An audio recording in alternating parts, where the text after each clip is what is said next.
સુરેન્દ્રનગરના ખારાગોઢામાં અગરિયાઓની બેઠક યોજવામાં આવી। હિન્દુસ્તાન સોલ્ટ લિમિટેડના નિર્ણય સામે અગરિયાઓનો વિરોધ ભભૂકી રહ્યો છે। ખાનગી કંપનીએ 5000 એકર જમીન ભાડા પટ્ટે આપવાનો આ વિરોધ કરવામાં આવી રહ્યો છે। જમીન ભાડે આપવાથી રોજીરોટી પર અસર થવાનો આક્ષેપ અગરિયાઓ કરી રહ્યા છે। પૂર્વ ધારાસભ્ય નૌશાદ સોલંકીની અધ્યક્ષતામાં આ સભા યોજવામાં આવી। 23મીએ પ્રાંત કચેરીએ ધરણા અને આવેદનપત્ર આપવામાં આવશે। ખાનગી કંપનીને જમીન ફાળવણીનો વિરોધ યથાવત અગરિયા સમાજે હિતોની રક્ષા માટે આંદોલનનું એલાન કરી દીધું છે।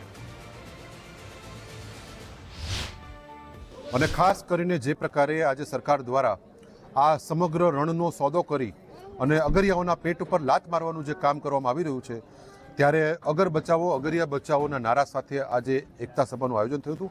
ખૂબ મોટી સંખ્યાની અંદર અગરિયાઓ એકઠા થયા હતા।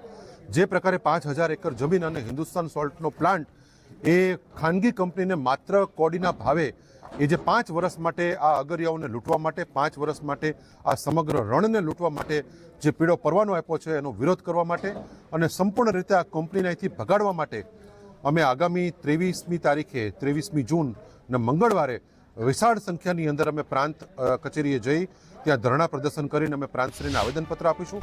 અને જેમાં તાજેતરમાં 5000 એકર જમીન રણની જે પ્રાઇવેટ કંપનીને ભાડા પૈટે આપી દેવામાં આવી છે, એ બાબતે અગરિયાઓને જાગૃત કરવામાં આવ્યા।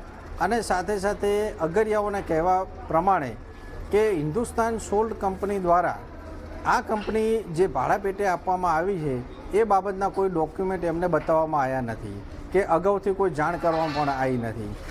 હવે જો આવી કંપની આ રણમાં આવે તો અંદાજે 700થી પણ વધુ પરિવારને આ અસર થવાની શક્યતા છે। હવે રિસન્ટલી અમને અમારા ખારાગોઢા વિસ્તારમાં કલેક્ટરશ્રીએ મુલાકાત લીધેલી। એમાં હિન્દુસ્તાન સોલ્ટ કંપનીએ જે 5000 એકર જમીન ભાડા પટ્ટે આપી દીધેલી છે, એના સંદર્ભમાં અમારે કહેવાનું એ થાય છે કે જે આ હિન્દુસ્તાન સોલ્ટ કંપની છે એ ભારત સરકારનું યુનિટ છે, ભારતના રાષ્ટ્રપતિના નામે આખી મિલકત છે।